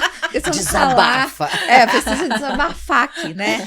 A maioria, quando chega, as pessoas não vão para mim, eu não consigo dar mamar para o meu filho, eu quero que você opere. Não, elas chegam encaminhadas, né? E a grande maioria dos profissionais que encaminham para mim, encaminham assim, Viviane, por favor, eu gostaria que você reavaliasse, que é o que, né, você faz, e graças a Deus é a grande maioria, e se for o caso, a gente vai abordar cirurgicamente. Mas os pais, geralmente, eles não querem reavaliação, ou por questão financeira, ou porque estão preocupados, ou porque tem pressa, ou estão ansiosos, enfim. Eles querem que faça logo, né, chegar ali e já fazer a cirurgia e pronto, acabou. Acho que muito mais né? por uma expectativa de ansiedade. De ansiedade. Então, o que eu preciso que as pessoas entendam, né? Que é necessário fazer uma reavaliação, né? É necessário que eu tenha um olhar ali, que eu faça uma avaliação criteriosa, devagar. Até porque, a gente já conversou sobre isso, as coisas mudam em dias, né? Então, às vezes, uma profissional olhou há uma semana atrás, hoje já tá diferente. Então, eu preciso olhar, porque às vezes eu olho e eu falo assim, poxa, esse caso aqui, eu acho que a gente ainda podia fazer uma abordagem, de repente, com a Ana Clara, antes da gente fazer a intervenção, porque não tá falando para mim, tem que ser cirúrgico agora, nesse momento, tá aquele caso limítrofe, né? Esse queixinho ainda é um pouquinho para trás. Né? Ainda podia. É uma coisinha mínima, mas é uma coisinha mínima que às vezes pode tirar a criança da cirurgia. Né? Fora que eu acho que é o mais importante, essa questão do sistêmico, né? Como é que tá essa criança? Acontece muito em crianças que vêm, assim, direto do hospital, assim, já sai do hospital, né? Passou, às vezes, por um teste anatômico, Sim. né? Só anatômico, e vem pra mim e já quer operar. Então, tudo bem, aqueles freios que estão lá na ponta da língua, né? Que a gente vê que realmente tem que fazer, mas tem aqueles duvidosos, né? Então, e aí eu vou conversar com a mãe. Às vezes essa criança vem mamando, essa criança vem com chupeta, né? Então, ela não pode estar mamando na mamadeira, né? Ser mais específica. Ela não pode estar usando chupeta. Eu preciso que aquela família, que a gente volta a falar da rede de apoio, ela se estruture primeiro sem a mamadeira, sem a chupeta, porque quando eu operar, ela não vai poder ter chupeta, não vai poder ter mamadeira, porque a gente aumenta demais o risco de infecção pós-operatória e, além disso, a questão da fibrose, que existe ali. E a gente já pegou uma fibrose gravíssima, né? Aqui Pois no então, assim, exatamente. Então, a gente precisa ver isso com muito carinho, né? Então, a gente precisa ver, assim, a criança, ela tá vindo do hospital, como é que ela tá? Ela tá ictérica? E aí é uma treta pra mim, entendeu? Porque é uma treta complicada, porque assim, ela tá muito ictérica, e aí eu sofro uma pressão muito grande, eu tô fazendo um desabafo aqui, né? Tipo assim... O desabafo dessa treta, né? O desabafo dessa treta é o seguinte, é perigoso operar essa criança extremamente ictérica, né? Eu não sei como é que tá essa icterícia, ela tá aumentando ou ela tá diminuindo, né? É perigoso para a criança, mas eu sofro uma pressão, às vezes, dos médicos, das famílias. Não, mas se você fizer ele mamar, ele vai melhorar. Exatamente, essa bilirrubina vai embora. Né? Só que a questão, assim, eu fico pensando assim, até que ponto? Então, não é melhor, então, a gente organizar essa amamentação? Vamos colocar num copinho, vamos colocar na colherzinha dosadora e ver essa icterícia melhorar para eu fazer isso com mais segurança para o bebê, né? Uma questão assim, é urgentíssimo, a questão de vida ou morte, ou a gente pode ir dando na colher, e dando no copinho, até essas coisas se organizarem, que foi uma palavra que a gente usou muito hoje, né? Se organizar para eu fazer isso com segurança para o bebê, sabe? Então, a gente precisa... por exemplo, esse bebê não tá com 3 quilos ainda, né? Gente, até para fazer o anestésico, eu preciso dosar, né? Então isso é muito importante. Tem anestesia. Tem anestésico, tem medicação pós-operatória. Então, assim, vamos falar um pouquinho do PIC, né? Muitos profissionais médicos lá na hora do parto fazem o PIC, assim, eu não tô falando mal de forma alguma, não tô julgando. Muitas vezes o PIC salva a amamentação, porque às vezes era só necessário isso Aliás, mesmo. posso fazer uma interferência? Pode. A gente tá discutindo tudo isso aqui em prol da preservação e do apoio à amamentação. Exatamente, Né? Então, exatamente. essa avaliação do frênulo, essa avaliação estrutural do global do bebê, tá toda preocupada com aquele momento ali de salvar a amamentação que a gente tá discutindo em agosto, mas é para discutir, a gente discute o ano inteiro. Exatamente. A nossa vida mesmo, nossa prática é o ano inteiro, É o né? ano inteiro, exatamente. Então, assim, às vezes o pique, né, é só um pique. Não é só um pique. Mas, às vezes, um pique feito ali na hora que o neném nasceu ajuda demais. Às vezes salva a amamentação mesmo, né? Mas que fique claro que não é só isso. Mas vamos lá. E quando é só esse piquezinho que tira só aquela pelinha transparente, né? Não precisa. Muitas vezes o médico consegue fazer, até dentista mesmo consegue fazer, até sem anestesia ali, né? Mas quando você precisa pegar fáscia, quando você precisa pegar músculo, precisa anestesiar, né, gente? Pelo amor de Deus, acho que seria desumano. Principalmente você vai fazer com laser ali, que aquilo vai mais de 1000 graus Celsius ali, como é que você vai arriscar botar na boca? A criança é extremamente sensorial. A criança sente dor, sim, o bebê sente dor. Então, assim, a minha prática, tá, que é, digamos assim, é humanizada, é pensando no bem do bebê, eu anestesio, tá? E a Viviane, você passa pomadinha? Não, eu não passo pomadinha, porque quando eu passo pomadinha, eu não tenho controle da quantidade de anestésico que foi absorvido ali. Uhum. E quando se trata de bebê, eu peso o bebê antes de eu operar e eu jogo fora a quantidade de anestésico, porque eu calculo a dose que eu posso usar, cada milímetro ali eu calculo, e eu jogo fora, e na minha mesa de cirurgia, eu tenho o máximo de dose anestésica, que eu ainda uso menos do que eu posso no meu máximo. Porque eu não quero ter intercorrência. Sim. Perfeito. Então, eu uso. Tudo isso faz diferença. Tá? Risco existe? Existe risco, como qualquer cirurgia. Agora, eu posso ter coisas para minimizar o risco nessa cirurgia. Por exemplo, eu não vou usar anestésicos que possam causar uma alergia no bebê, porque tem tipos de anestésicos que vão causar. Anestésicos do tipo ésteres, então eu vou evitar. Então eu vou usar uma lidocaína. Eu não vou usar um tubete de anestésico que fique no tubete de plástico, porque isso também pode causar alguma reação no bebê. Então, eu vou direcionando todo o meu preparo cirúrgico para minimizar ao máximo os riscos que eu vou ter nesse bebê. Então, eu uso o anestésico apropriado para bebê. Eu doso a quantidade de anestésico antes, né? Eu vou ao máximo para eu não ter hemorragia. Então, o conhecimento de anatomia é muito importante.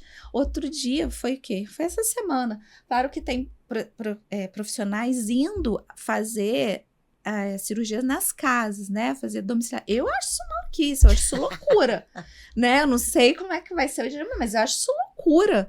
Porque, assim, se acontece uma intercorrência, né, o ambiente meu é todo preparado, eu uso tudo estéreo, eu coloco, né, o jaleco tudo estéreo, campo estéreo para fazer ali, preparo o ambiente para cirurgia. Então, é uma assim, cirurgia, né, é gente? uma cirurgia, né? Não é qualquer piquezinho de língua, não né? é um piquezinho, entendeu? Não. É uma cirurgia real, então eu posso ter intercorrência, né? Então, a gente tem que se preparar. As dúvidas mais comuns, assim, né, Viviane, o que é, na verdade, assim, o que é o encurtamento do freio, né? Uhum. Porque, minha filha tem freio, não existe. Todo mundo tem Todo mundo freio, tem freio. né?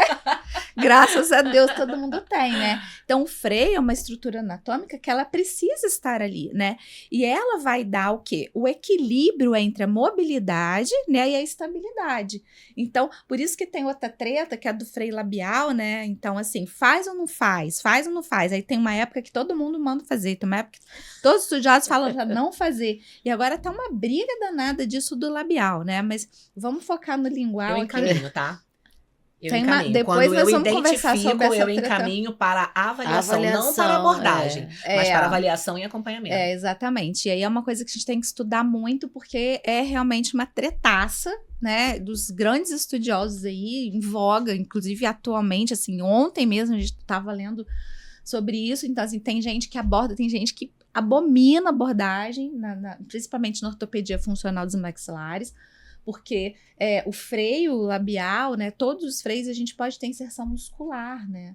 Então, o orbicular tá aqui, então a gente sabe que se a gente fizer uma incisão, por exemplo, no freio labial, a gente pode estar fazendo uma incisão no orbicular, e isso pode atrapalhar, inclusive, na depressão, que aqui tem também músculos que vêm da asa do nariz para o lábio, né? Do ângulo da boca. Exatamente. Então, quando você faz uma incisão ali, perdão, a gente pode também estar atrapalhando tudo isso aqui, todo esse complexo. Então, é uma tretaça, mas vamos que nos cabe ater... um podcast. Cabe um outro podcast, mas vamos falar sobre a questão da língua. Então, assim, aí o bebê chegou para mim, eu faço uma outra avaliação, né? E aí a gente vai ver. Opera, não opera, espera mais um pouco, manda para Ana Clara, conversa de novo com a Patrícia, e enfim, a gente vai se falando para que o maior benefício aconteça para essa família, para esse bebê, para essa mãe, né? E muito importante é dizer que quando chega para mim, eu boto para mamar, eu olho a amamentação, eu simplesmente já não vou direto, porque às vezes veio direto do hospital e não teve alguém lá para ter um olhar mais detalhado, para prestar atenção, porque às vezes o problema não tá na língua do bebê, às vezes o problema tá na mama. Às vezes é uma mãe que não teve a sorte de passar por uma consultora de amamentação, sim, né? Então tem uma hiperlactação, uma hipolactação, né? Ou às vezes um mamilo invertido, um mamilo muito grande, muito protruso, que às vezes não cabe um bebezinho tão pequenininho, às vezes uma boca muito pequenininha, às vezes um bebê prematuro. Então, tudo isso, nem todas têm a sorte, né? Ou, lógico, a possibilidade, né, de ter uma consultora maravilhosa de amamentação e chegam lá para mim. Então, mesmo assim, eu sempre avalio para depois ir para a cirurgia. E aí eu refaço o teste da linguinha, que muitas vezes não foi feito ainda, que deveria, porque é lei, elas têm direito, mas não foi feito. E aí eu refaço o teste da linguinha, faço também um Bristol. Embora seja um teste menos detalhado, eu faço, né? Eu tô ali, eu faço já os dois. E aí deu o score, né? Pra fazer a cirurgia. Então, bora pra cirurgia. Aí a gente vai falar do que pode acontecer na cirurgia, né? Então, pode ter sim hemorragia, pode ter sim uma alergia, pode acontecer uma meta-hemoglobinemia. O que é isso, né? O sangue do bebê, né, as células que carregam o oxigênio, né, a meta-hemoglobina, ela não consegue carregar o oxigênio. Então, a gente pode ter alguma questão ali de parada cardiorrespiratória. Então, mas assim, é muito raro, é muito difícil. Como que a gente minimiza isso? Com os cuidados todos durante a cirurgia. E aí vem de encontro, né, aí a essa sua fala sobre você ter toda uma estrutura preparada para todas essas intercorrências, por mais raras que elas sejam, e em casa já não tem todo esse aparato, exatamente, né? E aí vem também o cuidado com o pós-operatório, é avisar, olha, não pode ter mamadeira, não pode ter chupeta. Então, quando aquela família chega ali, tá usando chupeta, tá usando mamadeira, eu já acordo, não tem como essa de operar hoje, nem pensar. Por quê? Porque tem que se preparar. E outra coisa, né, gente? Vamos falar aqui. Outra treta. Acho que eu fiquei com todas as tretas, né? Falar da chupeta, né? A chupeta, gente, ela é péssima. A chupeta é bom pra quem, gente? É bom pra quem? Fala pra mim. Ai, gente. Porque pro bebê eu tenho certeza que não é. É uma treta, entendeu? Né? Por Sem que é uma treta? querer. Porque é uma estrutura, um material que não é moldável, ele não se adequa Gente, à cavidade oral, não existe, diferente, né, do seio materno. Chupeta ortodôntica. Velho, mas eu dou ortodôntica. Mas é horrível do mesmo jeito. Verdade, verdade. Qual é outro dia eu vi um post, Hábito as melhores deletério. chupetas pra você dar pro seu bebê. Gente, eu dou um pediatra falando isso. Gente, pelo amor de Deus, não existe uma chupeta boa. Exato. Não existe. Talvez no exercício, né, da fono lá, eu posso até estar falando bobagem. Não, eu não uso esse tipo de né, utensílio. mas, né, não. Gente, não existe. Ela causa um entulhamento de língua lá pra treta trás. Depois no final que eu preciso falar. Não posso deixar essa treta passar. Me lembra dessa treta do copinho e a gaze. Tá. Me lembra. Eu acho que, principalmente nesse processo aí do vai operar, é uma coisa que não dá para negociar, né? Não, é inegociável. Aí eu acho que tem família que tem bebê que ele precisa de algo para se organizar lá na frente, entendeu? Uhum. Então, assim, quando a família dá uma chupeta no desespero, eu não julgo, não. Não, Agora, para este momento aí, não tem não como tem negociar. como negociar, exatamente. E, assim, eu acho que você falou coisas aí, a gente não conseguiu trazer hoje um pediatra, né? Mas quanta coisa você falou que fala da nossa necessidade de interação, né? Com esse profissional uns que com os outros, e que assim a gente precisa ter um relacionamento legal, né? Você Total. falou do peso, né? Então o quanto é importante essa avaliação sistêmica, que é do pediátrica, exatamente. né? E a avaliação ponderal, né? Se a criança está ganhando, não está. Agora, uma treta que eu queria jogar para você é assim: é laser ou não? E então, quando é e lá. quando não é? Os artigos, tá? Vamos basear nos artigos, né? Os artigos, eles dizem que no final das contas, você não tem uma diferença no pós-operatório, né, com relação à eficiência, que não tem diferença entre o laser e a cirurgia a frio, tá? Mas isso realmente é complicado, porque assim, a gente tem preferências e a gente tem gente que trabalha com laser, mas não sabe trabalhar com laser. Porque o laser, ele não tem que ficar com aquele aspecto de queimadura, sabe? Você tem que saber ali a temperatura que você utiliza o laser para fazer, porque senão você aumenta o grau de fibrose. Mas só para esclarecer, assim, agora, o que você usa quando não usa laser? E o que o laser faz exatamente? Ele corta? Corta. Então, assim, vamos lá. A cirurgia, ela pode ser feita por laser, por tesoura, por bisturi, né? Então, laser de alta potência, exatamente. O laser de baixa potência, a gente utiliza, assim, no pós-operatório para melhorar a cicatrização, né? Tudo isso. Mas o laser de alta potência é o que corta, né? Então, ele é uma canetinha, assim, tem uma pontinha com uma fibra, e a gente vai passando ali, vai cortando o tecido. E ao mesmo tempo que ele corta, ele vai já fazendo uma coagulação dos tecidos ali. Então, é uma cirurgia mais limpa, né? E ele já vai fazendo uma desinfecção ali daquele ponto cirúrgico que a gente está fazendo, né? Então, a gente vai fazendo uma liberação dos tecidos aos poucos e a gente diminui o risco realmente de hemorragia, tá? Mas também tem sangramento. Falar que não tem sangramento é mentira, tem. Quem faz sabe que tem, tá? A tesoura e o bisturi, a gente é uma cirurgia a frio, né? Que a gente fala, que é o método que se fazia antigamente, que ainda a gente faz hoje o tempo todo, né? Eu não tenho laser no meu consultório, mas eu já operei com laser, opero quando eu tô com laser, eu opero com laser, mas atualmente no consultório eu não tenho. Então, lá no consultório eu faço com tesoura, com bisturi. E aí, você vai exatamente ali no ponto certo, por isso que eu falei da importância da gente saber a anatomia, né? E aí você faz, tanto com laser quanto com bisturi e tesoura, você vai fazendo um corte ali na horizontal, né? Liberando aquele tecido, né? As camadas, para você permitir que essa língua que tá baixa, né? Ela levante e consiga chegar numa altura, e às vezes não fica lá no céu da boca, né? Não chega lá a tocar, às vezes, pós-operatório. Não 100% dos bebês, isso é assim, digamos assim, a situação maravilhosa que a gente gostaria, todos ficassem com aquela língua deitada lá no palato, né? Mas uma criança que tem um freio muito curto, uma língua muito baixa, às vezes no pós-operatório a gente não vai conseguir que ela toque lá em cima e fique lá em cima, mas ela já melhorou muito, porque a gente tem as questões de cada criança, né? Cada um é de um jeito, né? E a restrição do movimento também, por conta do freio, também gera aí...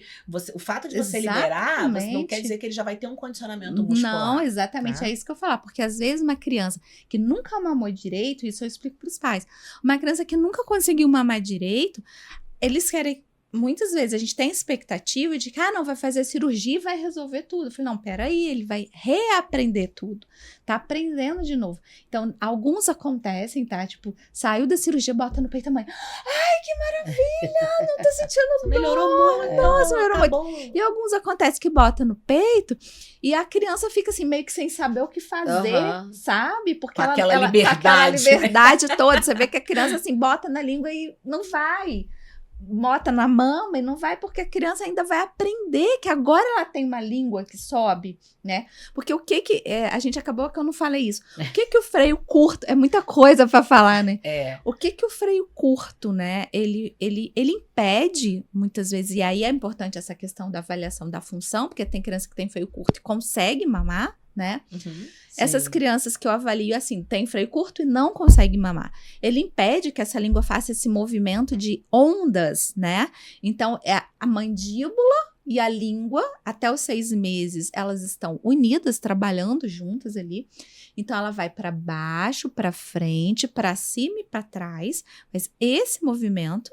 E junto da mandíbula movimentando, essa língua faz movimentos de onda, fazendo essa ordenha da mama, né?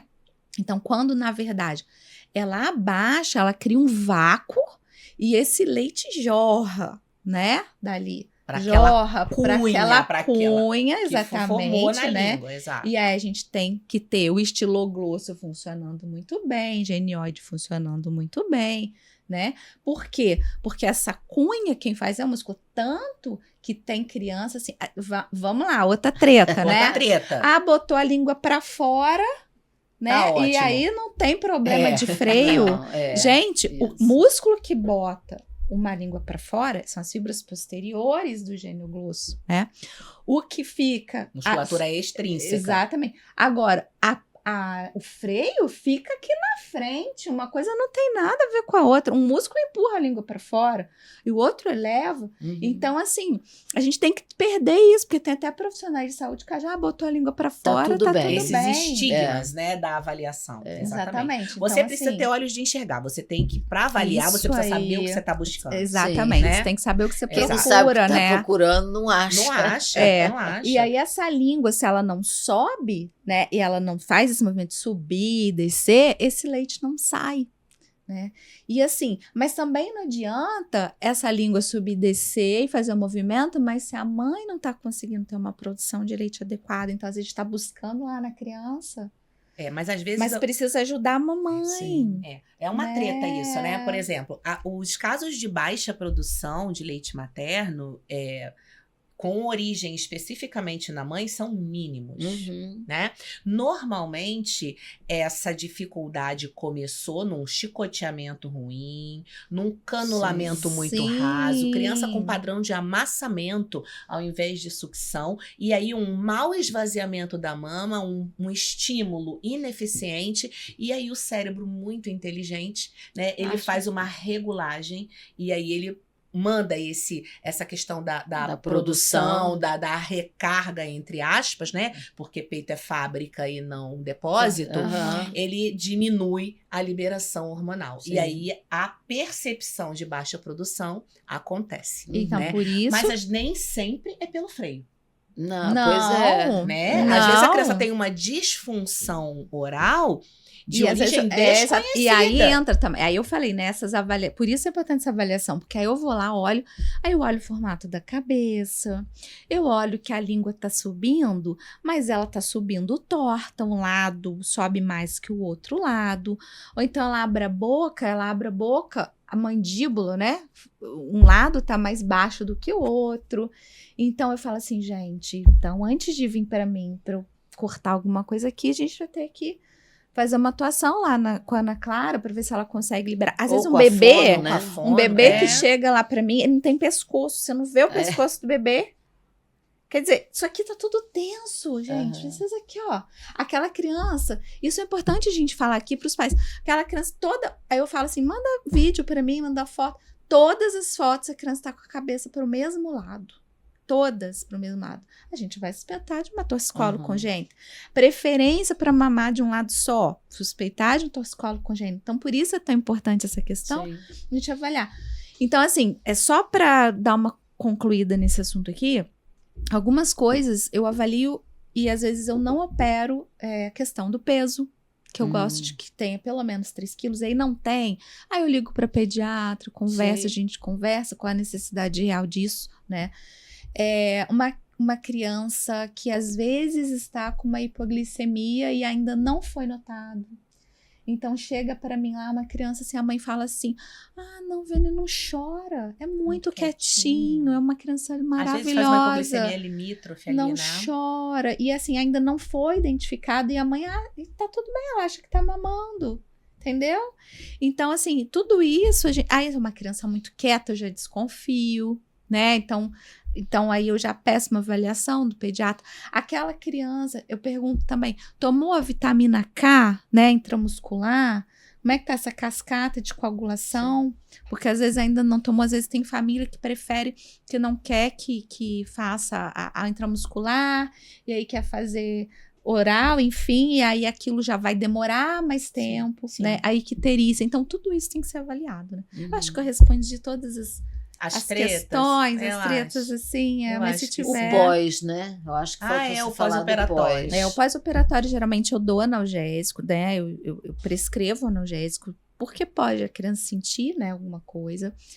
E aí tem, por isso, essa questão da icterícia, porque o metabolismo do analgésico, quando é que vai ser? Né? Então, a gente tem que pensar nisso tudo. Eu peço para, de forma alguma, chupeta mamadeira, de forma alguma, porque aquilo vai aumentar o índice de fibrose de infecção, às vezes a família, sei lá, exatamente. A chupeta hiperestimula. Hábito deletério, gente. O bebê não tem condição de discernir o que é para me acalmar, o que é para me nutrir. Exatamente. Ele vai ficar confuso com relação às posturas que são totalmente diferentes. Exatamente. Né? E é uma coisa assim, se a gente está lutando para restabelecer a amamentação, né, a mamadeira, a chupeta causa confusão de bicos. Sim. Então, aí, o que é mais difícil? Exato, completamente. Né? Então, a criança acaba abandonando a amamentação, que é mais difícil, né? Então... E aí, pra mim, Vivi, eu posso estar até sendo radical nesse momento, né? A gente combinou que não íamos radicalizar. Pra mim, abordagem de frenectomia sem nenhum tipo de investimento na amamentação... não faz sentido pra mim. Exatamente. Não faz sentido. Né? E as pessoas falam, mas lá na frente ele não pode desenvolver algum tipo de alteração de fala, né? Cara, a gente não toma antibiótico para prevenir infecções bacterianas. Então, exatamente. há os casos gritantes, né? Há casos gritantes que você fala assim, não, realmente tem que fazer. Mas aqueles que estão fluindo bem a amamentação e você não vê grandes problemas, por exemplo, eu vejo que está um palato muito profundo. E aí sim, eu vou fazer umas abordagens ali, porque tem essas questões, né? Se eu não fizer nada, que foi uma coisa que você me perguntou, isso pode trazer lá na frente algum problema de oclusão? Pode, né? A criança fica com uma língua baixa, essa língua não estimula o crescimento transversal do palato, né? Essa respiração fica dificultada. Face, né? Exatamente, a gente tem um aumento da face na região anteroinferior, fica uma criança com uma face longa, que de repente ela nem teria aquela face. Ela nem tem aquela característica genética, entendeu? Mas ela fica com uma face longa, ela tem a maxila dela atrésica, a mandíbula faz um aumento transversal, a maxila não acompanha, então você tem uma mordida cruzada, e aí você pode, por conta da mordida cruzada, você começar a mastigar mais daquele lado, e aí você começa a desenvolver o músculo mais de um lado do que do outro, você começa a ter ali uma face totalmente diferente de um lado e do outro, até a altura de olhos pode acontecer de ficar diferente. E aí você começa a ter com isso uma alteração postural, porque você começa a trabalhar mais um lado que o outro, e aí desandou tudo, né? E aí a vaca foi pro brejo, aí a gente né? vai pra ela jogar. Depois disso tudo, né? Equilibrar os nossos fluidos em todas as cavidades. Agora, para fechar, né, o pós-operatório, eu vou fazendo acompanhamento de acordo com cada família. Às vezes uma família mais distante, outra mais perto pode vir. Enfim, a gente vai acompanhando, mas é importante saber se tá tudo bem, né? Como é que ficou.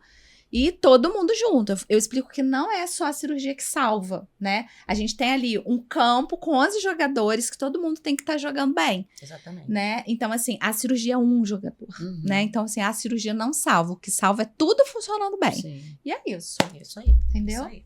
Nem todo mundo também precisa de reavaliação ou de acompanhamento terapêutico fonoaudiológico. Ok? Sim. Ok. Então... Entre Tetas e Tretas, vai fechando hoje aqui o podcast com a minha presença, a presença da Ana Clara, maravilhosa, a presença da Vivi, trio de milhões. Adorei. Porque é um trio de milhões. Verdade. Vamos combinar. E nós vamos estar aqui com vocês sempre que tivermos vontade. Sempre que vocês tiverem alguma questão, né? Nós vamos estar nas redes sociais postando todo esse conteúdo para que vocês tenham contato. E vamos aqui trazer temas o tempo inteiro que sejam de interesse, né? De vocês e nós também. Ao Isso aí. dispor, gente. Obrigada. Isso aí. Disposição, Grande hein? beijo, até a próxima. Grande beijo, obrigada.